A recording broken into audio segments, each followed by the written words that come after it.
ये जो है ना भाई वो लंदन में पिछले 3-4 साल से रह रही है। स्टूडेंट आई थी, उसके बाद इन्होंने जॉब करी, अब अच्छा खासा अर्न कर रही है, घर है यहाँ पे आप देख सकते हो। तो आज ना दीदी से सारी बातचीत करेंगे कि अगर कोई इंडिया से बंदा यहाँ पे आके सेटल होना चाहता है तो क्या प्रोसीजर है, क्योंकि 1 साल का कोर्स था आपका भी? नहीं, मेरा 18 महीने का। 18 महीने का। तो 18 महीने सिर्फ पढ़ाई करके आप यहाँ पे सेटल हो सकते हो यूके में, स्पेशली लंदन में। तो चलते चलते बातचीत करते हैं सारी। अरे भाई निकलने से पहले भूल गया कि रेडी तो हो गया हूँ, बट अपना फेवरेट परफ्यूम तो लगाया ही नहीं, जो कि क्या है भाई ये गुलमर्ग मिस्ट ओ दे परफ्यूम बाय वाव स्किन साइंस। इसमें ना भाई हायर कंसंट्रेशन ऑफ फ्रेग्रेंस है एक इंटेंस एक्सपीरियंस के लिए, जो कि क्या इसको भाई लॉन्ग लास्टिंग बनाता है। एंड ये वेरिएंट ना मेरा पर्सनल फेवरेट है, क्योंकि भाई ये मुझे ना ऐसे गुलमर्ग की याद दिलवाता है। एंड सबसे इंपॉर्टेंट बात भाई, ये परफ्यूम ना यूनिसेक्स है, तो इसको कोई भी यूज कर सकता है, लाइक जिसको नेचर इन्फ्यूज्ड अरोमा पसंद हो। और उससे भी अच्छी बात भाई, इसकी फ्रेग्रेंस ना 12 घंटे तक रहती है। मतलब अभी लगा के निकल रहा हूँ तो रात तक मस्त, टेंशन ही नहीं भाई। इसके अलावा भाई वाव स्किन साइंस के बाकी प्रोडक्ट्स की तरह इसमें भी कोई हार्मफुल केमिकल नहीं है, जैसे कि no paraben, formaldehyde and toluene. तो इस प्रोडक्ट का लिंक आपको नीचे डिस्क्रिप्शन में मिल जाएगा। एंड मेरा कूपन कोड भाई जरूर यूज कर लेना, जो कि क्या है अनमोल जायसवाल 20। ये कूपन कोड यूज करने पे आपको इनकी वेबसाइट जो कि क्या है buywow.in, वहां पे 20% ऑफ मिल जाएगा। तो भैया देर किस चीज की, जल्दी जल्दी खरीदो and be wow naturally. And ये देखो भाई लोग, जो मैकबुक ऑर्डर किया था ये भी फाइनली डिलीवर हो गया आज घर पे, बट इसकी अनबॉक्सिंग अभी थोड़ी देर बाद करेंगे, पहले बाहर चल के वीडियो कंप्लीट करी जाए।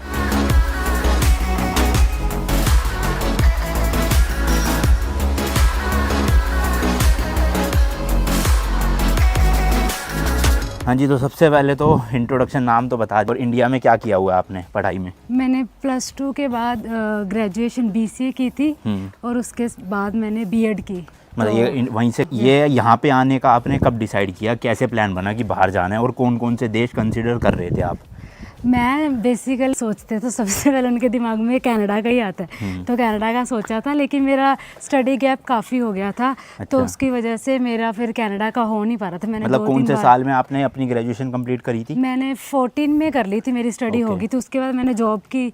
हाँ। तो 4 साल मेरी जॉब चली है। तो उसके बाद मैंने सोचा है 2018 में। अच्छा। मुझे कुछ मेडिकल इश्यूज हो गए थे, तो उसके बाद फिर मेरी जॉब छूट गई। हाँ। फिर मुझे कुछ समझ नहीं आ रहा था क्या करूँ क्या ना करूँ।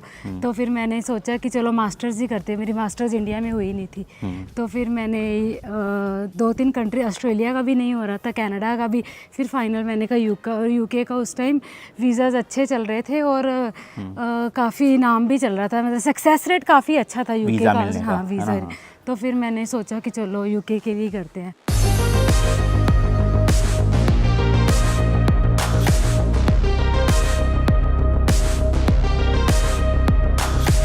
ये जो हमारा एरिया है ना, नाम क्या है इसका एरिया? वेलिंग। ये लंदन से लगभग ना 14-15 माइल यानी कि 25-30 किलोमीटर दूर है। हाँ, ना? हाँ। तो यहाँ पे क्या है, आपको घर देखने को मिलेंगे। विक्टोरिया स्टाइल है सारे घर? हाँ, सारे विक्टोरिया स्टाइल है। इसको तुम हटा नहीं सकते बिल्कुल, अंदर से भी ऐसे नहीं डेमोन्स्ट्रेट कुछ भी नहीं कर सकते वो। हाँ, मतलब जो है इंटीरियर कर सकते हो चेंज, एक्सटीरियर कुछ नहीं कर सकते। कुछ भी नहीं, ये स्टाइल ऐसे का ऐसे ही रहेगा। मतलब तुम इसमें कुछ भी छेड़छाड़ नहीं कर सकते बिल्कुल। ठीक है। एक्चुअल में जो लंदन का एरिया है ना, वो 5 पार्ट में बटा हुआ है, नॉर्थ, साउथ, ईस्ट, वेस्ट और सेंट्रल लंदन। तो ये कौन से पार्ट में पड़ता है? साउथ ईस्ट में है, मेरा वाला साउथ ईस्ट है। ठीक है। यहाँ से मतलब आपको क्या है ना, अगर सेंट्रल लंदन जाना है ना, क्योंकि सारी टूरिस्ट अट्रैक्शंस वहीं पे है, तो चाहे आप नॉर्थ में हो, चाहे साउथ में हो, चाहे वेस्ट में हो, चाहे अपना ईस्ट में हो, आपको बराबर ही पड़ेगा रास्ता। जो है क्यों, सही है ना? और यहाँ का पब्लिक ट्रांसपोर्ट बहुत ज्यादा महंगा है, जो मैं आपको अच्छा है बट महंगा बहुत है। महंगा तो है। वो मैं आपको कल वाली वीडियो में बताऊंगा कि how expensive is London for students, tourist, या फिर यहाँ के लोगों के लिए जो इंडिया से या पाकिस्तान ऐसे देशों से आए हुए हैं।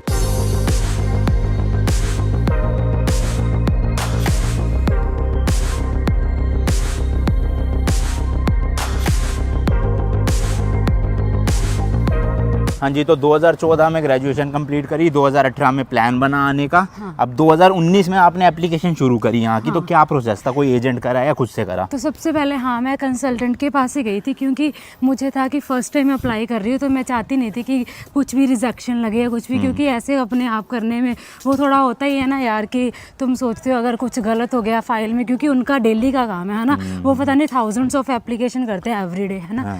तो फिर मैंने अपने कंसल्टेंट के पास गई, मैंने फिर उससे पूछा, मैंने कहा अगर कनाडा का हो सकता है, क्योंकि मेरी प्रायोरिटी कनाडा थी।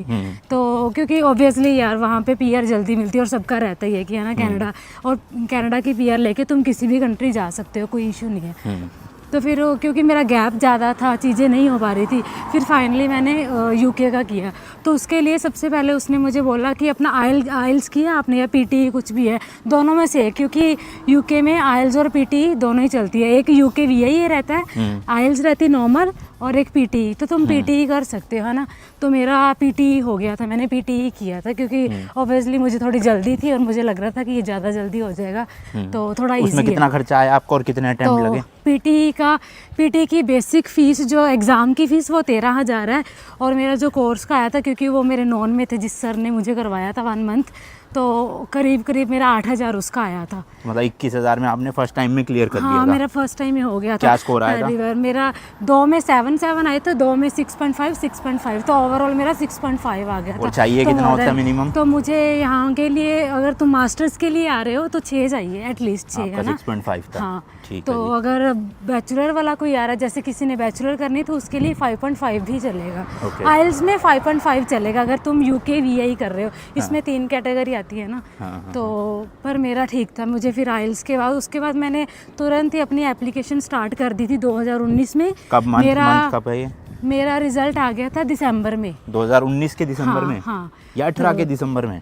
नहीं 2019 के दिसंबर में। अच्छा, फिर रिजल्ट आ गया, तो जो आपने एजेंट या कंसल्टेंट किया था उसके पास अपना रिजल्ट लेकर गए, फिर आगे? हाँ, तो फिर मैंने उसको अपना रिज़ल्ट दिखाया, वो कहता हाँ स्कोर तो अच्छे आए हैं। तो फिर बस उसने मेरी डॉक्यूमेंटेशन सारी स्टार्ट कर दी थी, जो भी मेरे एकेडमिक सर्टिफिकेट्स चाहिए थे, है ना, मेरा सीवी चाहिए था, जो मेरा गैप था वो सारा मैंने क्लियर किया, है ना। तो सारे सर्टिफिकेट जहाँ जहाँ से मुझे एक्सपीरियंस चाहिए था वो सारा मैंने अपना इकट्ठा किया स्कूल से। फिर एक इंस्टीट्यूट था, ओप्पो में काम करती थी मैं, उससे पहले ओप्पो से मैंने मंगवाया। तो ऐसे मैंने सारे अपने डॉक्यूमेंट्स इकट्ठे किए। और हाँ, सीवी जो ज़रूरी है वो आपका होना चाहिए, है ना। और सबसे मेन बड़ी बात ये है कि यार जब किसी भी स्टूडेंट ने यहाँ पे आना है, तो यार जब तक पूरी फ़ीस ना हो तो तब तक सोचो ना, क्योंकि यहाँ पे आके फ़ीस निकालनी मुश्किल हो जाती है स्टूडेंट के लिए, क्योंकि 20 आवर्स ही अलाउड रहता है। और मैंने बहुत ही स्टूडेंट ऐसे देखे हैं जो लोग क्या करते हैं, यहाँ पे फ़ीस निकलती नहीं है, उसके बाद इलीगल हो जाते हैं, वो पढ़ाई छोड़ देते हैं। उसके बाद एजेंट ने कितना टाइम लिया था टोटल, और एजेंट की फ़ीस कितनी थी, प्लस आप जो ये फ़ीस बता रहे हो यहाँ पे आपका कितना खर्चा हुआ? हाँ, तो मेरी कोर्स की टोटल फ़ीस थी 15,000, मतलब 15,000 पाउंड, मतलब 15 लाख थी। हाँ। तो एजेंट ने मुझसे पूरे फाइलिंग का लिया था 25,000, वो मैंने पार्टीशन में दिया था। एक तो जब मेरी लेटर आ गई थी, कैश लेटर आ गई थी, तब दिया था, और दूसरा जब मेरी पूरी फाइलिंग हो गई थी, जब मेरा वीज़ा आ गया था, उसके बाद मैंने वो बोला उसको बाकी का 12,500 दिया था। कितने महीने लगे इन सब काम में? ऑल टुगेदर यार मेरा मई इनटेक था, मेरा 2020 का मई इनटेक था। पर आप सबको पता है ना, कोरोना आ गया था उसके बीच में, तो फिर वो क्या है, मेरे 2 महीने और डिले हो गए थे। तो फिर मई की जगह उन्होंने मेरा अगस्त कर दिया था। तो फिर मैंने अगस्त में, मेरी क्लासेस इंडिया से स्टार्ट हो गई थी और मैं यहाँ पे आई थी सितंबर में, 27 सितंबर 2020 को आई थी। तो मेरे 2-3 महीने मुश्किल से लगे। मैंने फटाफट से अपने सारे डॉक्यूमेंट दे दिए थे, ऑलरेडी रेडी थे ना, क्योंकि मुझे पता था ये सब चीज़ें चाहिए। तो कुछ खास नहीं था, सीवी था, मेरे एकेडमिक डॉक्यूमेंट थे। तो अभी 15 लाख रुपए जो आप बता रहे हो, ये 1 साल की फीस थी, 1.5 साल की, कितने महीने? ये मेरे 18 महीने की फीस थी। और करा क्या आपने कोर्स? मैंने एमएससी कंप्यूटिंग थी। मेरे एजेंट ने जो मुझे वो रैंडम ही ऐसे ही मेरे स्टडी का जो रेलिवेंट कोर्स नहीं दिया था उसने। हाँ। तो फिर जब मैंने देखा, मैंने कहा नहीं यार, मैंने तो बीसीए की है और कोर्स मुझे दे रहा वो बिजनेस में है ना, तो वो कुछ भी बनता नहीं था। और जब, क्योंकि यूनिवर्सिटी वाले आजकल क्या करते हैं, इंटरव्यू लेते हैं, है ना, तो वो पूछते हैं कि यार आप पहले तो ये कर रहे थे, आप एकदम से ये कर रहे हो, मास्टर्स आप कर लोगे, मतलब ऑब्वियसली यार 3 साल आपने ग्रेजुएशन में कुछ और पढ़ा है और एकदम से आप क्या अपना कोर्स ही बिल्कुल ही फील्ड चेंज कर रहे हो, तो वो पूछेंगे ही आपको, है ना। तो ये कॉमन क्वेश्चन रहता है। तो प्लीज़ जो भी एजेंट को हायर कर रहे हो उसको बोलो कि मेरा रेलिवेंट क्वेश्चन ही दे, रेलिवेंट कोर्स दे, है ना। हाँ। जैसे बीसीए की है तो एमएससी कंप्यूटिंग में देखो, अगर बीकॉम की है तो बिजनेस में ऑब्वियसली चलेगा, बीए की है तो कुछ आर्ट्स में या कुछ भी किसी भी पर्टिकुलर फील्ड में करो, है ना।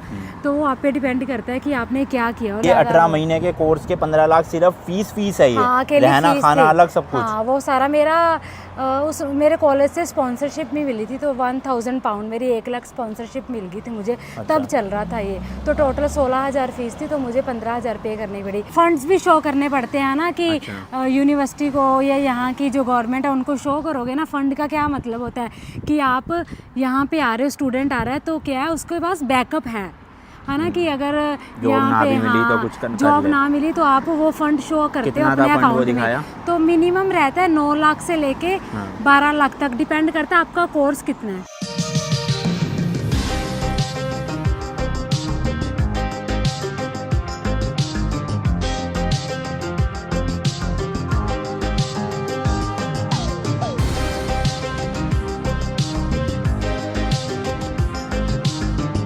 ये घर बन रहा है ना जैसे लोगों का, तो जो भी घर का अंदर का मलबा जो भी होता है ना, वो सारा यहाँ पे एक स्किप आती है, येलो वाली दिख रही है ना, इसको स्किप बोलते हैं। इसके अंदर ही आपने सारा रबिश, ऐसे नहीं कि तुमने ढेरियां लगा लगा के रखती, नहीं ऐसे नहीं तुम कर सकते।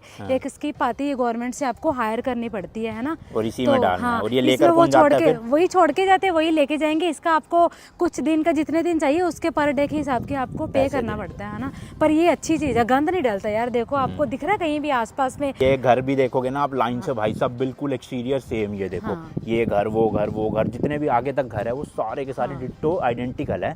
कुछ एक दो को छोड़ के, जैसे इसने अपनी छत अलग कलर करवा रखा है, बट वैसे जनरली सारे सेम से ही दिखते हैं। कलर आप करवा सकते हो, इसका कोई चक्कर नहीं है। स्ट्रक्चर चेंज नहीं करना बाहर का। स्ट्रक्चर नहीं, आपने बिल्कुल ये विक्टोरिया स्टाइल है, इसको आप बिल्कुल भी चेंज नहीं कर सकते। मतलब जैसे है लुक वाइज वैसे ही रखने हैं बस। और सबके बाहर ही ड्राइव थ्रू बने होते हैं, अपनी पार्किंग ये देखो कर लो। घर के बाहर देख लो, BMW, मर्सिडीज, टेस्ला, ये देख लो भाई, छोटी मोटी गाड़ियां तो है नहीं।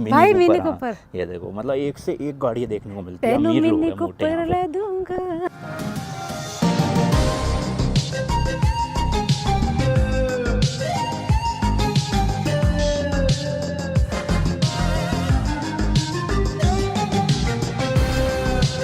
अच्छा ये तो चलो फीस की बात होगी, लेकिन जिस दिन आप यहाँ पे लैंड किए लंदन में, उस टाइम तक आपका टोटल खर्चा कितना लग चुका था और किस किस चीज़ में? मेरा करीब टोटल लग गया था अराउंड 12 लाख के करीब लग गया था सारा। देखो 7.5 मैंने फ़ीस भरी थी अपनी, उसके बाद मेरा इंटरनेशनल जो हेल्थ इंश्योरेंस रहता है यहाँ का, वो था मेरा 18 महीने का, और एम्बेसी की फ़ीस थी, तो 2 लाख तो यही हो गया मेरा। और उसके बाद फिर टिकट थी, मेरी टिकट आई थी उस टाइम पे मेरी 45,000 की टिकट आई थी। फिर मैंने शॉपिंग भी की। ऑब्वियसली आप यहाँ पे आते तो डर तो रहता ही है ना, सर्दियों के कपड़े ले लो, पता नहीं वहाँ पे जाके महंगे मिलेंगे सस्ते मिलेंगे। बर्तन लिए, कपड़े लिए, यहाँ पे कुछ मेरे नॉन में थे उनके लिए गिफ्ट्स लिए, तो 2 लाख के करीब मेरा उसमें भी लग ही गया था। तो करीब वही सारा मिला के मेरा 12 लाख को लग गया था टोटल, है ना। और ये 12 लाख के अलावा भी 7.5 लाख फीस अभी भरनी थी। तो टोटल आप समझ लो 20 लाख रुपए तो लग चुका है आपका। लग जाएगा एक बंदे का। रहना खाना वो कैसे ढूंढा वो बताएंगे, पहले चलते हैं। खर्चा तो चलो आपको बताता हूँ, लेकिन यहाँ पे ना एक इंटरेस्टिंग चीज़ है कि डस्टबिन ना 2-3 अलग अलग कलर के हैं। जैसे ये ग्रीन कलर है जिसमें वाइट ढक्कन है, जिसमें ब्लू ढक्कन है। क्या फ़र्क है ये? अरे ये 3 तरह के बेसिकली डस्टबिन है। एक में आप खाने पीने वाला, जैसे जो भी हमारा किचन का सारा गार्बेज रहता है ना, वो डालते हैं। एक में रहता है सारा गत्ते गुत्ते का सामान, है ना, तो एक में रहता है कांच का सामान। हाँ, ये गवर्नमेंट के, इसके हम लोग 150 पर मंथ पे करते हैं, मतलब 15,000। हाँ, इसका पे करते हैं। हाँ, वो ले जाने का वो पे करते हैं। लेकिन ये चीज़ काफ़ी अच्छी है, मतलब यहाँ पे तो मिक्स नहीं कर सकते। अगर मिक्स करोगे तो उसका आपको फाइन पड़ेगा, और वो लेके नहीं जाएंगे, एक बार वार्निंग दे देंगे, लिस्ट लगा के जाएंगे कि आपका ये कूड़ा मिक्स था। मतलब सेग्रीगेट करना है अलग अलग सामान सारा। हर घर के बाहर अलग अलग डस्टबिन है भाई, मतलब देख रहे हो सबके। और इस वाले जो लाइन है ना, इनकी सबके घर की आर्किटेक्चर सेम है। ये देखो, ये जो खिड़की से दिख रही है ना आपको, एरिया बना हुआ है शीशे का, ऐसी उस घर में भी बना हुआ है, ऐसी सामने वाले में भी बना हुआ है, ऐसी इधर भी जितने घर है गैरेज भी है, गैरेज भी सबका। पर लोग गाड़ियां बाहर ही खड़ी करते हैं, गैरेज में तो अपना वैसे ही बना लेते हैं, सामान रख लेते हैं ना अपना घर का। देखो सबकी गाड़ियां बाहर ओपन में ही खड़ी हुई है। और यहाँ पे ये इस वाले एरिया में फ्री पार्किंग है पूरी। हाँ, ये सारी कहीं भी लिख रहा है कि कहीं भी हमें वो नहीं लग रहा, क्योंकि ये काफी फ्री। वरना आप सेंट्रल लंदन वगैरह में जाओगे, ज्यादातर एरियाज में पे करना पड़ता है, क्योंकि रात को फ्री होती है। हाँ, क्योंकि वो वाले सारे क्राउडेड एरिया ना, वहाँ पे लोग ज्यादातर, मतलब शॉप्स वगैरह है, वो सारी चीजें हैं, तो उसकी वजह से वो वहाँ पे आपको पे करना पड़ता है। हाँ।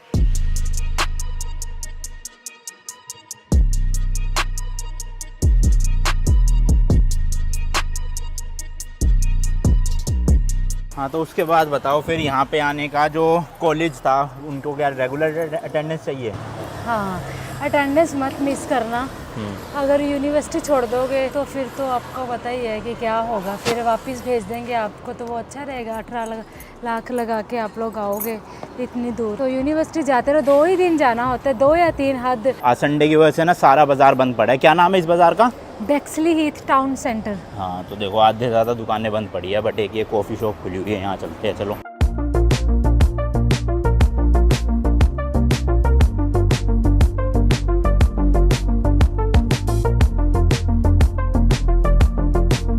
कॉफ़ी पी लिया जी, कुछ खास मज़ा नहीं आया। स्टारबक्स जाना था बट स्टारबक्स भी बंद था संडे की वजह से। अच्छा, अटेंडेंस तो ज़रूरी है लोगों के लिए यहाँ पे, बट बंदा आप बता रहे हो कि हफ्ते में 2-3 दिन ही जाना होता है कॉलेज। तो स्टूडेंट को जॉब करने के लिए कितने घंटे मिलते हैं लीगली गवर्नमेंट की तरफ से यहाँ? 20 घंटे पर वीक, मतलब मंथली आपके 80 घंटे हो गए ना, एक हफ्ते के 20 घंटे कर सकते हो। चाहे वो आप 10-10 घंटे के 2 शिफ्ट कर लो, या हर दिन 4-4 5-5 घंटे कर लो, 5-5 घंटे वाली शिफ्ट। जैसे मैकडोनल्ड्स वगैरह वाले जो ये रेस्टोरेंट्स वगैरह रहते हैं ना, तो वो 5-5 घंटे की शिफ्ट दे देते हैं। अच्छा। तो मैकडोनल्ड में अगर आपने काम करना है तो वो 5-5 घंटे की शिफ्ट दे देंगे। जो एवरेज आवरली एज है जो गवर्नमेंट ने फिक्स कर रखा है वो कितना है? वेज रेट, एज नहीं वेज, सॉरी, हाँ 1042 है अभी चल रहा जो है वो 1042 है। मतलब तो 1100 रुपये पर आवर इंडिया के हिसाब से अगर कैलकुलेट किया हाँ, जाए 1100। तो अगर महीने के 80 घंटे भी आपको मिल रहे हैं तो आप आराम से जो है वो 80,000 रुपये कमा सकते हो as a part time job legally. हाँ, लीगली। अब इसके अलावा कई लोग जो है वो कैश इन हैंड का भी करते हैं, मतलब कि ऑफिशियली तो 20 घंटे ही दिखाएंगे कि रिकॉर्ड्स में आपने हफ्ते में काम किया, बट कर आप एक्चुअल में ज़्यादा रहे हो तो आपको जो भी ओनर है वो कैश में पैसे दे देगा। तो वो कितने भी घंटे करो वो डिपेंड करता है, पर अगर पकड़े गए ना अच्छा, ये भी है भैया, डिपोर्ट हो जाओगे सीधा इंडिया अगर पकड़े गए तो, सीधा भेजेंगे। बट स्टिल कर रहे हैं बहुत लोग। हमारी बस निकल गई, चल कोई। लोग कर रहे हैं ना वैसे। हाँ, करते हैं लोग। उसमें क्या रोज के लोग 10-10 11-11 घंटे कर रहे हैं। चलो भाई बस में ही बैठे हम, क्योंकि आते आते तो 40 मिनट पैदल आ गए, बट अब हिम्मत नहीं है पैदल आने की, अब बस में चलेंगे।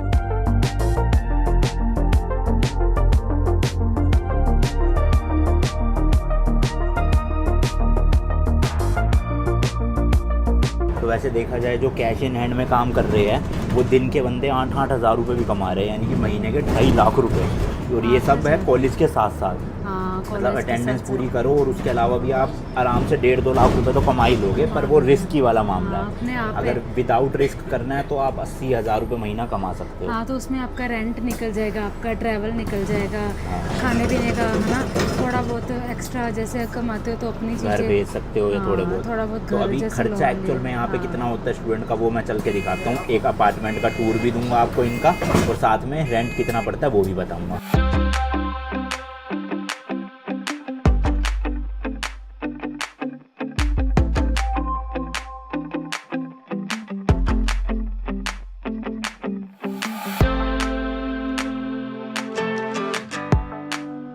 अच्छा, जो रहने का यहाँ पे हिसाब किताब है, जब आप इंडिया से आए तो पहले से ही ढूंढ के आए थे कि कहाँ रहना है, या यहाँ पे आके ढूंढा? नहीं, मेरे नॉन में थे एक, मैंने पहले इंडिया से बात की हुई थी, और हमारी जैसे ऑनलाइन क्लासेस शुरू हो गई थी ना, तो फिर हम फ्रेंड्स सारे एक दूसरे के साथ कनेक्टेड थे, तो फिर हमने आपस में कनेक्ट कर लिया था, तो उसकी वजह से फिर हमें अकोमोडेशन ढूंढने में प्रॉब्लम नहीं हुई थी। कुछ लोग जो मेरे फ्रेंड्स के आगे फ्रेंड्स थे तो उन्होंने यहाँ पे देख रखी थी, तो फिर उन्होंने हमारे लिए खुद से अरेंज कर दिया। और वैसे भी आजकल ऐप्स है ना, 1-2 ऐप्स है, उसमें आप इजीली ढूंढ सकते हो शेयरिंग वाली। मतलब कि जो ऑलरेडी लोग रह रहे हैं उनके साथ कोई रूम खाली हो या अपार्टमेंट खाली हो। तो कितने अपार्टमेंट आप बदल चुके हो अभी तक यहाँ पे? ये मेरा तीसरा है। तीसरा। और स्टार्टिंग जो करी थी सबसे सस्ता कितने रुपए में पर रूम लिया था? वो पड़ा था शेयरिंग में 550 का था, मतलब छोटा रूम था, लेकिन तब भी वो महंगे हो गए क्योंकि तब कोविड था तो सब लोग घर से थे बैठे है ना, तो उन्होंने फिर हर चीज का प्राइस बढ़ा दिया था, तो ऐसे रेंट भी बढ़े थे। मतलब एक सिंगल रूम आपको अपार्टमेंट में शेयरिंग वॉशरूम और किचन के साथ अराउंड 50 से 55 हज़ार रुपए पर मंथ पड़ता है। हाँ, 2 लोगों को पड़ा था। हाँ, पर अभी बढ़ गए हैं 2 लोगों को या एक को 50,000 का? नहीं, 2 लोगों को 50 का था। अच्छा, तो आपने तो 25 दिए ना? हाँ, 250 पाउंड था। और देखो काफी लोग कहते हैं कि इंडियन करेंसी में क्यों कन्वर्ट करके दिखा रहे हो, यहाँ पे लोग कमाते हैं पाउंड में। तो हम एज अ टूरिस्ट आए हुए और दीदी जो एज अ स्टूडेंट आई है, तो इनकी जो भी पैसे आ रहे हैं वो इंडिया से आ रहे हैं, मेरे भी जो आ रहे हैं वो इंडिया से आ रहे हैं। तो हम तो भैया अपने इंडिया के हिसाब से कंपेयर करेंगे ना कि सस्ता है या महंगा है। मतलब आप सोचो, इंडिया में एक अपार्टमेंट 12-13 हज़ार रुपये में गुड़गांव में अच्छा रेंट पे मिल जाता है, यहाँ पे वही चीज़ 50-60 हज़ार में मिल रही है। तो हम तो उसी हिसाब से कंपेयर करेंगे ना, क्योंकि हम इंडिया में ही कमा रहे हैं और इंडिया से ला रहे हैं। जब आप यहाँ पे कमाने लग जाओगे तब आपके लिए 50,000 भी सस्ता ही है, कोई महंगा नहीं पड़ेगा। और वो एक रूम है, अभी तो 50,000 एक रूम का मिल रहा है ना। तो बेसिकली अभी 50,000 में एक रूम था जिसमें 2 लोग रुके हुए थे। एक किचन था तब। अभी 50,000 में एक ही मिल रहा है। राइट नाउ मैं 50,000 ही पे कर रही हूँ उस रूम का। आप अकेले हो? हाँ, पर है वो 2 BHK ना। चलो आपको चल के मैं दिखाता हूँ पूरा कैसा है, घर के पीछे बना रखा है जिन्होंने, और अंदर से क्या क्या फैसिलिटी आपको मिलती है। देखो इस घर में भी रेनोवेशन या कंस्ट्रक्शन का काम चल रहा होगा, तो वही स्किप्स बाहर दे रखा है ताकि सारा कचरा जो है अपना मलबा वलवा वो इसी में डालो। यहाँ के घर ना बने तो पक्के होते हैं, लेकिन अंदर के जो रूम होते हैं ना वो पार्टीशन पार्टीशन बने होते हैं उसके जिप्सम बोर्ड के, तो ठोस दीवारें नहीं दिखेगी घर के अंदर आपको, ठोकोगे तो वो लकड़ी है वो फील आएगी लकड़ी की दीवारें होती है, मतलब ट्रांसपेरेंट होती हैं वो, ट्रांसपेरेंट मतलब आवाज आती है, नहीं दिखेगा हर बार। इस टाइम भाई शाम के 7 बज रहे हैं, अंधेरा तो खैर अभी 9 साढ़े 9 बजे होता है, बट ना इतनी चहल पहल नहीं है इंडिया जैसे इन देशों में है ना। जैसे शाम को इंडिया में क्या 7 बजे बच्चे खेल रहे होते हैं, आंटी अंकल बाहर बैठे होते हैं, यहाँ पे क्या सुनसान भाई, एक दो इक्का दुक्का लोग आपको दिखेंगे रोड पे, उसके अलावा सब घर में ही रहते हैं। जबकि सब लोग अपनी दुकानें बंद कर देते हैं 5-6 बजे 7 बजे ही, फिर भी बाहर नहीं दिखते। हाँ, तुम्हें पता भी नहीं तो साथ वाले घर में कौन रहता है। उस दिन वो तेरे सब्सक्राइबर निकले इसीलिए उन्होंने बात किया मुझसे, अदरवाइज कभी हमारी बात नहीं थी। हाँ, कौन रहता है साथ वाले घर में कौन नहीं। इंडिया में तो देखो ये है कि पूरी गली वाले एक दूसरे को जानते हैं, गली छोड़ो मोहल्ले वाले भी एक दूसरे को जानते हैं। अरे शहर में भी जान पहचान निकल ही जाती है, यहाँ में नहीं भैया में ना लोग काम आते हैं। यहाँ पे भाई किसी को किसी से मतलब नहीं। और ये खाली मैं फॉरेनर्स की बात नहीं कर रहा, जो इंडियन कम्युनिटी भी यहाँ रहती है ना, उनको भी भाई किसी से किसी को मतलब नहीं है, सब अपनी फैमिली के साथ खुश है, काम करते, पैसा कमाते, खाते हैं और सो जाते हैं। आसपास क्या हो रहा है क्या नहीं किसी को मतलब ही नहीं है चीजों का। तो सिर्फ ये बाहरले देश उन लोगों के लिए अच्छे हैं जिनको अपनी लोगों से इधर उधर से कोई लेना देना, जिनको मतलब सोशल लाइफ बेसिकली चाहिए ही नहीं है ना। दोस्त बनाओ तो वो ठीक है, बट आसपास वीकेंड पे लोग एंजॉय करते, वो भी अपने घरों में कम ही बुलाते, लोग बाहर ही मिलते। जरा बताना कमेंट सेक्शन में ये जो बात है हम सही बोल रहे हैं नहीं बोल रहे, कि यहाँ पे मतलब आसपास वाले लोग इतना मतलब रखते हैं नहीं। क्योंकि मैंने जितने दिन से नोटिस किया, और आप भी इस वाले घर में 1 साल से रह रहे हो ना, तो इनके जो पड़ोसी थे वो ही नहीं जानते थे एक दूसरे को। मैं जब आया यहाँ पे तो वो एक्चुअल में मेरे सब्सक्राइबर निकले, तब हमारी बात हुई, उन्होंने अपने घर बुलाया। वरना देख लो 1 साल से आज साथ वाले ही जो है बात नहीं करते थे, जबकि बिल्कुल घर भिड़ा हुआ है, दीवार है भी इंडियन यार, वो भी है भी इंडियन, गुजराती है, प्रॉपर हिंदी आती, सब चीज है ना, लेकिन पता नहीं है, सब अपने में मस्त है भाई, वो ये बात है। ये देख लो भाई घर ऐसे ही होते हैं, रोड पे भी आप पार्किंग कर सकते हो फ्री ऑफ कॉस्ट। बाकी ये घर वालों के ड्राइववे बने हुए हैं, यहाँ पे भी 2 गाड़ियाँ 3 गाड़ियाँ अपने हिसाब से लगा दो, और बाकी ये एरिया खाली छोड़ना पड़ता है थोड़ा सा, देख लो। हाँ, ये पेडेस्ट्रियन एरिया यहाँ पे नहीं लगा सकते, अगर लगाओगे तो फाइन, वो टिकट लग जाती है आपकी गाड़ी के आगे। अगर आप ऐसा कुछ भी रख दोगे ना तो आपके घर के आगे या गाड़ी के बिल्कुल आगे वो येलो कलर की टिकट लगा देंगे कि हाँ आपने गलत जगह पार्किंग है। ये देखो पार्क इधर भी है, इस पार्क के 4 गेट है बेसिकली, बड़ा पार्क है। हाँ, काफी बड़ा है। देखो घर किसी का सेल पे होता है ना तो बाहर ही लोग बोर्ड लगा देते हैं अपने नंबर के साथ। अरे यार ये नहीं है, डॉग है, ये देख, वार्ड्स फॉर सेल। अच्छा, डॉग बेच रहे हैं लोग। Could you dog be our next model, ये देखो ये डॉग के लिए। हाँ, पर लोग घरों के बाहर भी लगाते हैं ना, कि किसी ने घर बेचना हो तो वो अपना बोर्ड लगा देते हैं फॉर सेल का। हाँ, ऐसे ही लगाते हैं ये लोग। अच्छा, बाकी जैसे आपका वाला एरिया है, यहाँ पे इंडियंस कम ही है, तो कम है, मंदिर होते हैं यहाँ पे आसपास? मंदिर हैं थोड़ा, जैसे कितना 2-3 माइल में वो प्लमस्टड में एक मंदिर, प्लमस्टड में 2 मंदिर है, मंदिर है, गुरुद्वारा भी है पास में, मतलब वही है। देख सकते हो कम्युनिटी हॉल है क्रिश्चियंस के लिए, चर्च है बेसिकली, तो शादी शुदी भी होती है यहाँ पे ना। यहाँ पे होते हैं। तो इंडियंस किसी ने करनी हो शादी तो क्या होता है कुछ ऐसे, मतलब फार्म हाउस टाइप का या कुछ, या मंदिरों में ही होती है? नहीं, मंदिरों में, इवन इधर भी होती है। जैसे चर्च में अभी ये लोग जन्माष्टमी का प्रोग्राम कर रहे हैं, मुझे हाँ, अच्छा, चर्च इनका हॉल है ना अंदर, तो वो लोग अलाउ करते हैं। तो फिर हम किसी भी बेसिकली कोई भी धर्म के लोग हैं ऐसे कर सकते हैं, यहाँ पे भेदभाव नहीं करते यार। मतलब पैसे लेंगे ऑब्वियसली, फ्री में नहीं होता, बट कर सकते हो आप, कर सकते हैं। हाँ, शादियाँ भी सब कुछ हो सकता है, तो ऐसा कोई दिक्कत नहीं है कि तुम नहीं कर सकते। अभी किसी को अपना कुछ सामान निकालना हो ना घर से, भाई घर के बाहर रख दो, बस कोई ना कोई उठा के ले जाएगा जिसको जरूरत होगी। मतलब पैसे वैसे नहीं मिलते यहाँ पे कुछ भी, अपने बाहर रखो और ले जाएंगे। इंडिया में तो क्या कबाड़ी वाला आता है, कबाड़ी वाले को हाँ, लोग ऐसे बेचते हैं। मैंने थोड़े दिन पहले एक टेबल भी रखा था और 2 किचन के 2 बर्तन थे, मैंने वो भी उसके ऊपर ही रख दिए थे। तो अभी आज देखा सुबह तो नहीं, गायब थे, मतलब कोई ना कोई ले गया, चाहे वो नशेड़ी ले गए कोई भी है, लेकिन ले गए, तुम्हारे घर के बाहर नहीं दिखेंगे। जैसे बेड है, किसी को अपने घर में यूज हो, किसी में जगह हो तो वो ले जाएगा उठा के, लेके जा सकता। अगर सब्सक्राइबर है कोई तो लेके जा सकते हो। सही है। चलो जी, होम टूर दिया जाए। यहाँ से जो है एंट्री है घर की, लोग मतलब सेपरेट मेरे घर की है। हाँ, मेरे घर की अलग एंट्री है, आपकी अलग उनकी फ्रंट से, मेरे घर की ठीक है। चलो जी, थोड़ा मैसी है यार, अभी कम नहीं हुआ। ये टाइलों का भी काम अभी हुआ है कुछ दिन पहले। इंडिया की तरह हमने भी तारे देखो बांधी हुई है कपड़ों के लिए, ये इसमें कपड़े देसी लोग कहीं भी जुगाड़ कर लेते हैं। तो ये बड़ा सा लोन एरिया, झूला वूला लगा हुआ है, अपना कपड़े सुखाओ। यहाँ पे मेरे कपड़े सूख रहे हो रहे। और ये है मेन भाई, पीछे से आपको दिखाता हूँ बिल्डिंग, कुछ इस तरह का पूरा घर ही बना हुआ है अंदर ही, समझ लो अपार्टमेंट कह लो, घर कह लो, जो मर्जी कह लो। चलो जी, रिश्तों के भी रूप बदलते हैं, वो वाला गाना गा दो।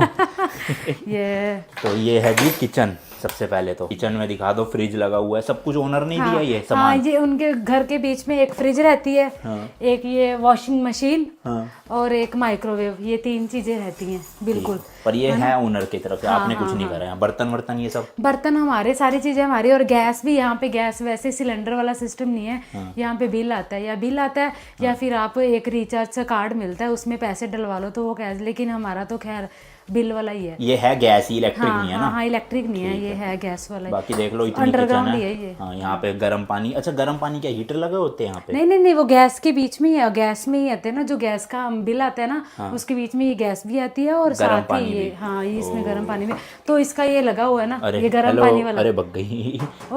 अच्छा, ये हीटर है एक तरह से। हाँ, क्या बोलते हैं पर ये चलता गैस से है हीटर? हाँ, वो देखो हीटिंग सिस्टम भी है ना, सर्दियों में हम चलाते हैं उधर से, तो ये हीट प्रोड्यूस करते हैं, तो उससे क्या सारा घर गर्म हो जाता है। हाँ, रेडिएटर बोलते हैं बेसिकली इसको। तो ये बेसिकली 2 BHK अपार्टमेंट या घर कह लो आप, जिसमें एक किचन है यहाँ पे, एक ये बेडरूम है, जो भी लोग है इनके, जो रूम फ्लैटमेट है लड़की, वो रहती है यहाँ पे। और ये बाथरूम टॉयलेट है, ये वॉशरूम है, दिखा दो एक बार।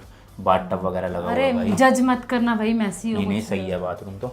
एक ये रूम भी है, बट ये ना छोटा सा रूम है, स्टोर रूम आप कह सकते हो, सारा लगेज भरा हुआ है, बट एक्चुअल में ये भी बेडरूम बन सकता है। हाँ, मतलब इतना तो है ये, है ना। और इनका जो दीदी का रूम है वो है ये, खोलना। और इसका मैं दे रही हूँ 50,000। नहीं, टोटल कितना है इस पूरे घर का? पूरे घर का 1200 पाउंड है, मतलब 12,000 रुपए, 1,20,000 रुपए है ना। तो ये दीदी का बेडरूम है, 11,500 है बेसिकली। इसका रूम थोड़ा बड़ा है ना, अच्छा। तो ये 650 ये देती है और 500 मैं देती हूँ, तो ऑल टुगेदर 1150 हो गया हमारा। क्योंकि थोड़ा सा कम इसलिए भी, वैसे इस घर का अगर तुम सिटी के पास या कहीं पूरे उस लोकेशन पे लो ना, जहाँ पे पूरी मार्केट है, सुपर मार्केट या कुछ भी, तो इसी पूरे फ्लैट का कम से कम नहीं तो 1500, हाँ 1500-1600, मतलब 1,50,000, हाँ 1.5 लाख से ऊपर ही होगा, है ना।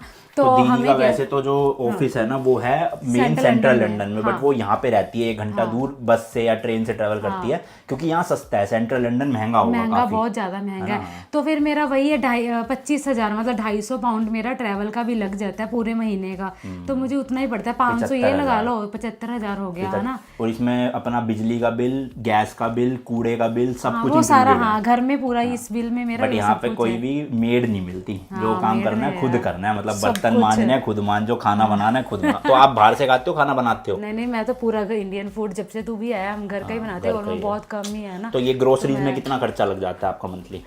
यार देखो, मैं सच्ची बताऊं तो मैं जब तू पहले नहीं आया था यहाँ पे, तो मैं वीक में 2-3 बार गुरुद्वारे चली जाती थी, है ना। पाठ भी किया वहाँ पे, लंगर खाया भी, और साथ ही पैक कर देते थे। तो मेरा ज़्यादा ग्रोसरी का इतना खर्चा नहीं, अगर मैं टोटल लगाऊं भी तो 100 पाउंड की आ जाती है, मतलब खाना हो जाता है। हाँ, सारा खाना पीना, सब्जियां ले आओ और सब कुछ। हाँ, वो आपका, क्योंकि मसाले वगैरह तो तैयार 6-6 महीने निकल जाते, एक बार लेके आते हो, तो मेन क्या सब्जी है, रेड वगैरह। अगर मैं शॉर्ट में बताऊं तो 1 लाख रुपए में आपका पूरा मंथली किराया, घूमना फिरना सब। हाँ, सारे छोटे छोटे अपने खर्चे भी निकालो, जैसे आते ही चुल रहती है ना, आईफोन लेना है जी, ये घड़ी लेनी है जी, लैपटॉप लेना है, राउंड ऑफ में 1000 पाउंड काफी है ना। ओ भाई साहब, अब ये एक और नुकसान हो जाता है। अरे नहीं यार, ये राउंड ऑफ में 1000 पाउंड काफी है यहाँ पे, है ना। 1000 में हो जाएगा। और एज अ स्टूडेंट अगर कोई कम में रहना चाहे तो 500-600 पाउंड में भी कर सकता है। हाँ, तुम शेयरिंग में रूम ढूंढ लो ना, वही है कि अगर आपको एक रूम में 2 लोग, हाँ 1 रूम में 2, तो जब शुरू में आते हो तो यार हर कोई शेयरिंग में रह ही लेता है ना। तो आज के टाइम में शेयरिंग का रूम है वो करीब 650 या 700 में मिलता है, 2 लोगों को शेयर करना पड़ता है, तो वही 350 तक आता है, मतलब हाफ हो गया एक तरह से, समझ लो खर्चा। तो अगर आप महीने का 800-900 कमा रहे हो तो उसमें आप इजीली मैनेज कर सकते हो।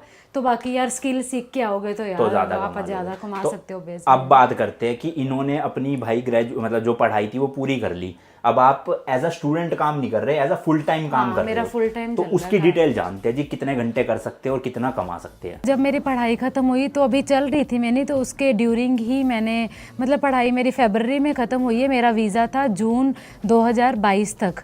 तो उसके बाद मैंने फरवरी में जैसे मेरी पढ़ाई ख़त्म हुई तो मैंने अपने एक्सटेंशन अप्लाई कर दी। यहाँ पे 2 साल का पोस्ट स्टडी वर्क परमिट मिलता है। जैसे ही आपकी पढ़ाई ख़त्म होती है, आपका पोस्ट ग्रेजुएशन या ग्रेजुएशन, तो आपको जो गवर्नमेंट है वो 2 साल के लिए आपको वीज़ा देती है। यहाँ पे अपनी जॉब ढूंढो अपने पढ़ाई के रिलेटेड, 2 साल देती है आपको। अच्छा। तो उसमें फिर मैंने अपनी मार्च में मैंने अपना वीज़ा अप्लाई कर दिया। जैसे फरवरी 2020 में मेरी फिनिश हुई यूनी, मैंने मार्च में कर दी क्योंकि मेरा प्लान बन रहा था इंडिया जाने का, ड्यू टू सम सर्कमस्टांसिस है ना, तो मैं सोच रही थी इंडिया जाती हूँ। तो फिर मैं खैर गई नहीं इंडिया। तो मार्च में मैंने अप्लाई किया था अपना वीज़ा, तो 1 अप्रैल को मेरा आ गया था। 1 अप्रैल 2022 को मेरा 2 साल का वीज़ा आ गया था, जो कि नेक्स्ट ईयर 1 अप्रैल 2024 को ख़त्म हो रहा है। तो उससे पहले मेरा चल रहा है ना, तो मैं स्पॉन्सरशिप मुझे मिल गई है, तो वो मेरा 5 साल वाला वीज़ा एक्सटेंशन हो जाएगा। तो ये जॉब लगी कैसे आपकी, क्या जॉब है अभी फ़िलहाल जो? तो मैंने जॉब की थी इंडिया से। जब आओ ना यार, आपको एक ट्रिक बताती हूँ। जब इंडिया से आपने आना है तो उसमें क्या है कि इंडिया से आते आते ना एक चीज़ बनवा के लेके आना, जो स्टूडेंट्स आ रहे हैं पुलिस क्लियरेंस, हाँ पुलिस क्लियरेंस सर्टिफिकेट वो बना लेना, क्योंकि जब वो बना के लेके आओगे तो यहाँ पे आके ना यार सिक्योरिटी की जॉब्स बहुत ज़्यादा है ना, काफ़ी मिल जाती, क्योंकि यहाँ पे आए दिन कोई ना कोई इवेंट आया रहता है और काफ़ी ऑफिस भी है, हर जगह इनको मतलब सिक्योरिटी चाहिए। कहीं सुपर स्टोर लगा लो, कहीं भी लगा लो। और उसमें क्या है यार कि आपको ज़्यादा मेहनत नहीं करनी पड़ती, पैसे अच्छे बन जाते हैं आपके, कैश इन हैंड भी मिल जाता है ना। तो अगर आप अपने रिस्क पे करना चाहते हो तो आपको वो बनवा के लेके आना। तो मैंने अपनी जो फुल टाइम जॉब है वो इसी से शुरू की थी। मैंने एक होटल में, रेडिसन ब्लू होटल से मैंने अपनी जॉब शुरू की थी सिक्योरिटी में ही। हाँ तो सिक्योरिटी आपने इंडिया से मंगवाया वो क्लियरेंस? फिर वो मैं इंडिया से बनवा लिया था मैंने, दीपू वहीं पे था, तो फिर मैंने उसको बोल दिया था। मेरी एक बंदे से बात हो गई थी, तो वो बंदा वो काम करवाता था। तो फिर मैंने वो सर्टिफिकेट बनवा लिया था, वो मुझे यहाँ पे उन्होंने पार्सल कर दिया था। तो फिर मैंने क्या अपना जॉब लगी स्टार्टिंग पैकेज, मतलब क्या पैसे थे? तो उन्होंने मुझे मंथली मेरा था, तब मेरा था 30 लाख था यहाँ का। तो 30 लाख? हाँ 30 साल लाख का? साल का मेरा 30 लाख, मतलब 2.5 लाख रुपए। टैक्स इंक्लूड था। टैक्स के बाद मुझे करीब करीब कितना आता होगा, 23-24 हज़ार, मतलब 23-24 लाख कह लो इंडिया का, 1 साल का। मतलब महीने पर का मुझे 2 लाख महीने रुपए पकड़ सकते हैं। हाँ इजी और कितने घंटे काम मेरा था, कितने महीने दिन? का तब शुरू में मेरा महीने का वही 2 लाख समथिंग बन जाता था मेरा। अच्छा, कितने घंटे की काम था, क्या होता था टाइम? मैं वीक में 5 दिन काम करती थी। मेरी 12 घंटे की शिफ्ट रहती थी, समटाइम्स 10 आवर्स की भी। पर मोस्टली मेरी 12 घंटे की शिफ्ट रोज रहती थी। 12 घंटे, हफ्ते में 5 दिन, 2 छुट्टी? 5 दिन 2 छुट्टी मेरी ठीक है ना। उसके वो बाद 2 छुट्टी मैं कभी भी ले सकती थी, मेरे पे डिपेंड करता है। मुझे वीकडे में काम है तो मैं उनको बोल देती थी कि वीकडे में मुझे दे दो, अगर वीकेंड पे मुझे कहीं जाना है तो मैं वीकेंड पे छुट्टी ले लेती थी। पर ये उनके लिए आपको वाली जॉब एज अ कॉन्ट्रैक्ट थी या फुल टाइम एम्प्लॉय थे आप? नहीं, मैं उनकी फुल टाइम एम्प्लॉई थी। और कॉन्ट्रैक्ट मेरा कोई नहीं था, मेरा फुल टाइम ही था उनके साथ। तो अभी भी मैं उनके साथ रजिस्टर्ड हूँ, अगर मैं चाहूँ तो उनके साथ कर सकती हूँ। पर फिलहाल मैं उस कंपनी के साथ अभी काम नहीं कर रही है। फिलहाल मैंने वो रेडिसन ब्लू होटल छोड़ दिया हुआ है अभी। तो अभी आपको 1 साल हो चुका है। हाँ, तो क्या एक्सपीरियंस वाइज कितना कमा सकता है बंदा 1 साल बाद? 1 साल में यार इजीली तुम कहाँ तक 3 लाख से ज़्यादा पहुँच सकते हो इजी। हाँ, टैक्स के बाद तुम्हें 3 लाख बच जाता है, नजर ना लगा।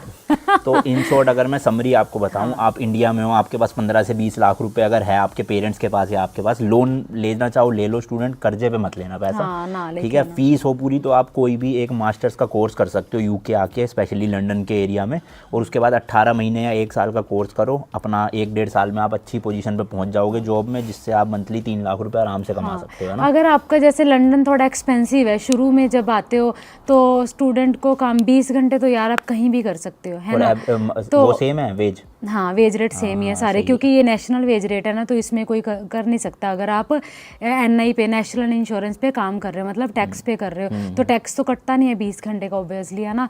तो ट्राई करो कि लंदन से बाहर ही थोड़ा, जैसे बर्मिंघम हो गया, मैनचेस्टर है, लीड्स है, स्कॉटलैंड वाली साइड है, वेल्स में कमाओगे 80,000 ही मंथली, बट खर्चा थोड़ा कम है वहाँ पे, रेंट वगैरह कम है ना। जैसे रूम का तुम पूरा घर ही, बर्मिंघम में अगर आपको पूरा घर रेंट पे लेना है तो ईजिली आपको 600-700 में मिल जाता है। और अगर लंदन में लेना आपको आज के टाइम में तो 1500-1700 से कम नहीं मिलता। मैं भी ढूंढ रही हूँ फिलहाल, पूरा घर ही ढूंढ रही हूँ।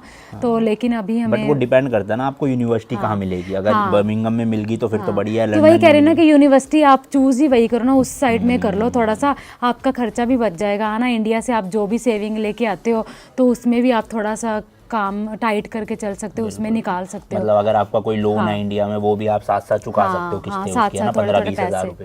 तो भाई जी पूरी वीडियो का मतलब यही था कि आप इंडिया में अगर बेरोजगार हो तो यहाँ पर आके पढ़ाई कंप्लीट करके मंथली 2.5 से 3 लाख रुपए, 3.5-4 लाख रुपए भी कमा सकते हो। अगर आपकी स्किल है, वही बोल रही हो ना कि साथ साथ कोई ना कोई स्किल सीखते रहो। अगर तो आपका प्रोफेशन अच्छा है, जैसे IT में है ना सब लोग, तो अगर आप इंडिया में कोई जॉब कर रहे हो IT की, सोच रहे हो यहाँ पे, अगर आपने वर्क परमिट पे भी आना है तो इंडिया में अगर जैसे कि कोई भी आपका इसमें से कोई सब्सक्राइबर अगर कोई देख रहा है, कोई आईटी में है, तो आप किसी ना किसी कंपनी में ट्राई करो। यहाँ पे बहुत सारी, अगर आपका आईटी में स्किल अच्छा है ना तो आपको ऑब्वियसली यहाँ पे कंपनी हायर कर लेगी। इवन आप अगर टूरिस्ट भी आते हो ना और यहाँ पे आके कोई कंपनी सर्च करते हो तो आपको अगर कंपनी बोलती है कि हाँ हम आपको स्पॉन्सर दे रहे हैं, इंडिया वापस जाओ और वहाँ पे वो स्पॉन्सर देंगे और वापस यहाँ पे आ सकते ईजिली। और यहाँ पे क्या है यार, सेटल हो जाओ, 5 साल का एक बार लगा लो, है ना, PR ले लो यहाँ की, वापस इंडिया जाना है जा सकते हो। उसके बाद आपके पास पासपोर्ट है, किसी भी कंट्री इजिली ट्रैवल करो। हाँ, वो वर्क परमिट 5 साल। हाँ हाँ हाँ। तो यहाँ पे ऑलमोस्ट लोग ऐसे, बहुत सारे लोग हैं जो ऐसे करते हैं, 5 साल के बाद यहाँ पे PR लेके फिर इंडिया चले जाते हैं। इंडिया में आराम से रहते हैं यार, अच्छी लाइफ है इंडिया में, है ना। तो फिर जहाँ मर्जी घूमो, कुछ भी करो तो अच्छा है, मतलब ओवरऑल ठीक है, नॉट बैड। पर हाँ यार, फैमिली की याद तो आती है ना, मतलब कुछ पाना है तो खो तो रही है वो ऑब्वियसली, है ना। सब लोग इंडिया में एंजॉय करे, चीजें करे, हम यहाँ पे अकेले बर्तन भी धो, सब कुछ करो। सही बात है। बट ये है कि आप अगर 1 लाख रुपए में खर्चा निकाल लेते हो और फुल टाइम एम्प्लॉय हो, 3 लाख रुपए कमा रहे हो मंथली, तो 2 लाख रुपए आप भाई सेविंग कर रहे हो हर महीने, जो इंडिया में करना ना इम्पॉसिबल है। 2 लाख रुपए की सेविंग, मतलब वहाँ पे 20-25 हज़ार रुपए सैलरी मिल जाए, खुला खर्चा भी कर लोगे ना तब भी 1200 तक भी आपने कर लिया तब भी यार, मतलब अगर आपने सेविंग करनी 1-1.5 लाख तो बचा सकते हो आप। अब वो आप चाहे अपने पेरेंट्स को भेजो इंडिया में, अपना लोन उतारो या अपनी प्रॉपर्टी के लिए सेविंग कर लिया, कर लो। हाँ अच्छा, सबसे बढ़िया बात तो यही है कि थोड़ा सा घूमने फिरने में, लोकल यूके में घूम लो, बाहर की इधर उधर कंट्रियों में बाद में घूमना, पहले थोड़ा पैसा सेव कर लो, ताकि जो इतने पैसे रेंट में जा रहे हैं ना वो घर को बनाने के लिए सेव कर लो सबसे पहले। जैसे अभी ये पूरा घर आपने ये लेना हो, जैसे ये पूरा घर है तो ये 4-5 करोड़ का तो होगा। इस एरिया में यार नहीं, 7 करोड़ का कम से कम, क्योंकि ये कॉर्नर पे है ना और 2 गलियां भी लगती है कि ये है एक उधर। और अगर कोई अपार्टमेंट लेना चाहे 2 BHK, यहाँ कितने तक में मिनिमम मिल जाएगा? लंदन में आपको 2 BHK मिलेगा करीब 3 या 4 करोड़ का मिलेगा, डिपेंड करता है लोकेशन कैसी है। यहाँ पे तो लोन भी इजीली मिल जाएगा ना, लोन मिल जाता है। इस टाइम ना इंटरेस्ट रेट काफी बढ़ गया है, एकदम से ही इन्होंने काफी बढ़ा दिया लंदन में इसको। तो मैं भी अभी सोच रही हूँ, देखती हूँ 1-2 साल तक चाहे मैं 1 BHK लूँ, लेकिन मुझे ये रेंट देना है, हाँ मुश्किल लग रहा है। तो इसलिए आपके पास अगर अपना घर या फ्लैट कुछ भी लेना है तो मिनिमम आपके पास 50,000 पाउंड, मतलब 50 लाख रुपए आपके पास होना चाहिए। उसके बाद आप सोच सकते हो, क्योंकि यहाँ पे जो डाउन पेमेंट तो करनी पड़ेगी, डाउन पेमेंट होगी, उसके 25-30 लाख रुपए आप डाउन पेमेंट करोगे। उसके बाद वो कचहरी के जो हमारे इंडिया में रजिस्ट्री वगैरह के 10 लाख तो यहाँ पे उसी की ही है। फिर आप जाओगे अपने घर में, आपको अपनी चीजें चाहिए, बेड चाहिए, फर्नीचर चाहिए, फ्रिज, TV या जो भी है इसेंशियल चीजें जो है। ये है कि 2-3 साल यहाँ काम करे, सेव करे, डाउन पेमेंट इकट्ठी करे, घर ले अपना खुद का, EMI बंधवाए, रेंट से बचे और सेटल हो सकता है। वही है। हाँ, अगर आप 2 BHK ले रहे हो तो एक रूम में खुद रह लो, एक रूम रेंट पे दे दो, आराम से सही है। उसकी आपकी EMI निकलती रहेगी ना, आपको इजी है। 400-500 पाउंड में तो चढ़ ही जाएगा, 500-600 तक आराम से चढ़ जाएगा अगर आपकी लोकेशन अच्छी है। तो वही आप मॉर्गेज निकाल दे, यहाँ पे मॉर्गेज बोलते हैं, तो मॉर्गेज वही आपकी निकलती रहेगी, तो आपके लिए तो अच्छा ही है ना, क्या बुरा है यार। तो आई होप मैंने सारे के सारे जो क्वेश्चंस थे, सारी की सारी इन्फॉर्मेशन थी वो एक वीडियो में समेट दी है। कई लोगों के लिए बोरिंग वीडियो होगी, बट एक्चुअल में जो लोग कंसिडर कर रहे हैं आने का उनके लिए इन्फॉर्मेटिव है, तो मैंने उनके लिए ये व्लॉग बनाया। जो नॉर्मल ट्रैवल व्लॉगिंग देखना चाहते हैं वो अगला व्लॉग देख लेना, उसमें हम घुमाए फिराएंगे, ठीक है। हाँ, क्योंकि अगर आपको कोई क्वेश्चन और भी रह भी गया हमारे दिमाग में ना हो तो कमेंट सेक्शन में पूछ सकते हो, अगली वीडियो में आंसर कर देंगे। बाकी धन्यवाद आपका पूरी इन्फॉर्मेशन देने के लिए। हाँ, तो इनकी इंस्टा आईडी है, क्या है बता दो? चंचल जैस 918 है, और तू भी मेरी स्टोरीज को रीपोस्ट करता हूँ, तो देख लिया। ओके, बाकी कुछ भी छोटा मोटा क्वेश्चन हो जो कमेंट्स में ना पूछना हो, इनसे डायरेक्ट पूछ लो, पूछ लो इजीली। मैं ऑलमोस्ट काफी लोगों के रिप्लाई करती रहती हूँ, बट फिर भी सॉरी यार अगर किसी को नहीं रिप्लाई कर पा रही है ना। कुछ सब्सक्राइबर भी हैं जो मिलने आए थे ना मेरे थ्रू ही। चलो ठीक है, आ जाओ जी, चले अंदर। ओके, खाते पीते हैं कुछ, बाय बाय। अच्छा, मेरी तरफ से एक क्वेश्चन है, यहाँ पे वेदर का क्या सीन है? 2-3 महीने गर्मी पड़ती है, बाकी तो बहुत कड़ाके की ठंड है। तो बहुत है। अगर इंडिया से आ रहे हो ना यार तो मोटे कपड़े जरूर भर भर के लेके आना, चाहे आप गर्मी में भी आ रहे, क्योंकि मैं जब भी बाहर जाती हूँ ना तो हमें ऑलमोस्ट मैं अपनी जैकेट या कुछ भी कैरी करती हूँ, क्योंकि मुझे पता है कि यहाँ पे मौसम का कुछ पता नहीं है, कभी भी मौसम बारिश पड़ सकती है। और मेरे बैग में अम्ब्रेला हमेशा रहती है, अम्ब्रेला और सनग्लासेस, और हाँ जैकेट भी, क्योंकि बारिश होगी या कुछ भी है ना, रात को ठंड, जैसे मैं कई बार नाइट शिफ्ट पे जाती हूँ तो कई बार बाहर ऐसे मन करता है ना, नींद आ रही होती है, बाहर निकल जाओ तो ठंड हो जाती है। से याद है, सेफ है ये कंट्री लड़कियों के लिए? हाँ, मैं रात को 2-3 बजे भी अकेली आती हूँ। कई बार तुमने देखा है 4-5 मिनट की वॉक है ना हमारे घर से, तो मैं अकेली आती हूँ, तो कभी ऐसा फील नहीं हुआ मुझे।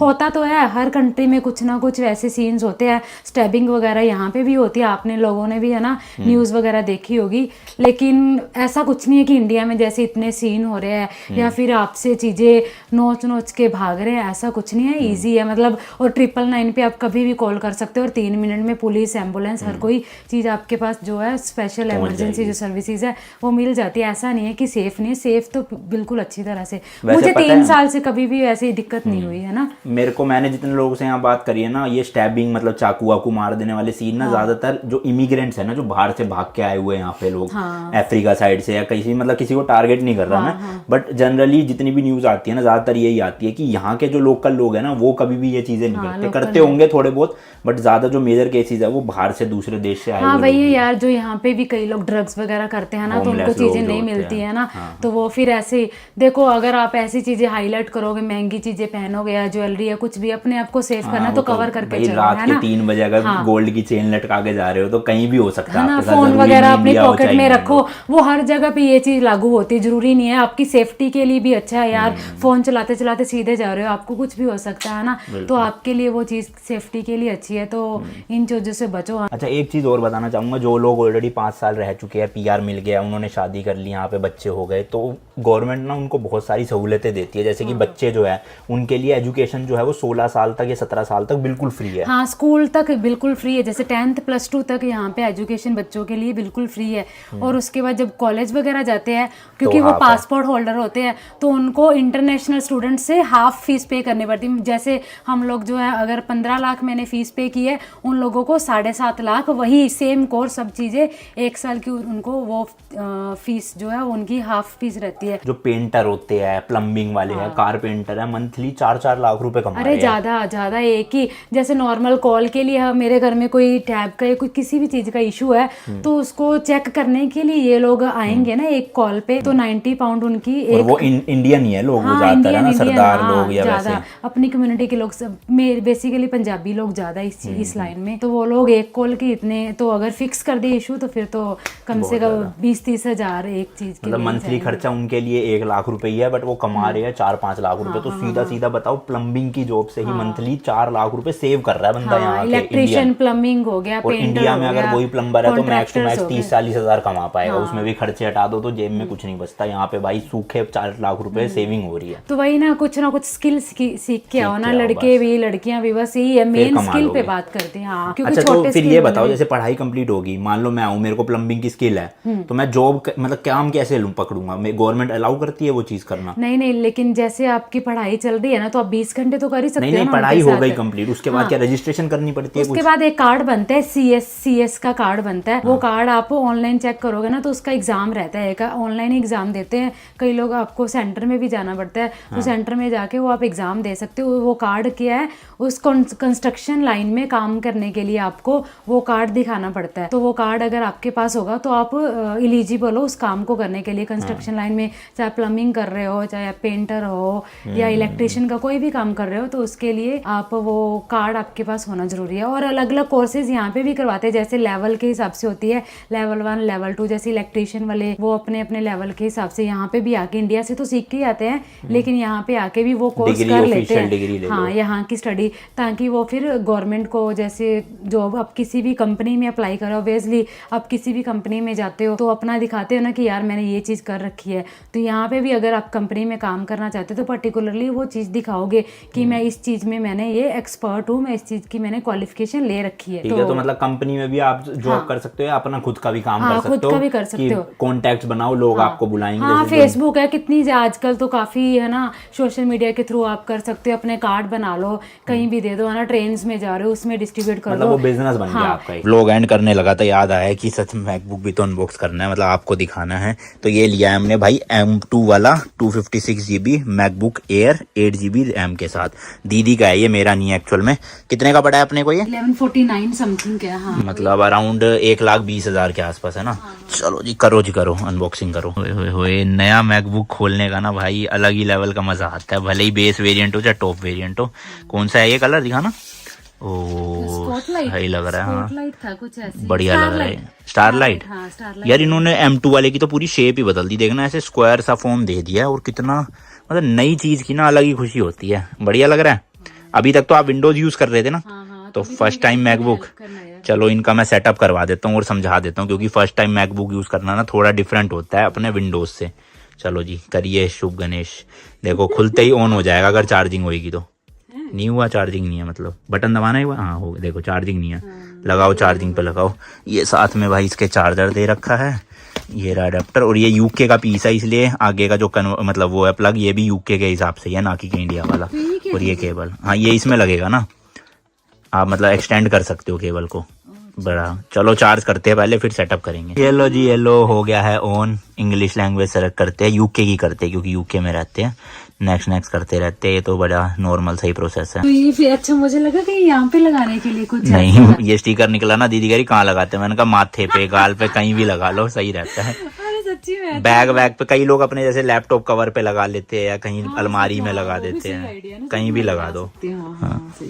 बाकी चलो यार, इस वाले व्लॉग के लिए इतना ही रखते हैं। जैसे कि मैंने कहा इन्फॉर्मेटिव व्लॉग था, कोई ट्रैवल व्लॉग नहीं था, तो कुछ लोगों को पसंद आएगा, कुछ को नहीं आएगा, बट फिर भी देख लिया तो लाइक मार देना, और चैनल पे नए हो सब्सक्राइब कर देना। मिलता हूँ जी बाकी आपसे नेक्स्ट वीडियो में। Till then goodbye, and as always तीखे रास्तों पे नहीं पड़ना फीका। बाय।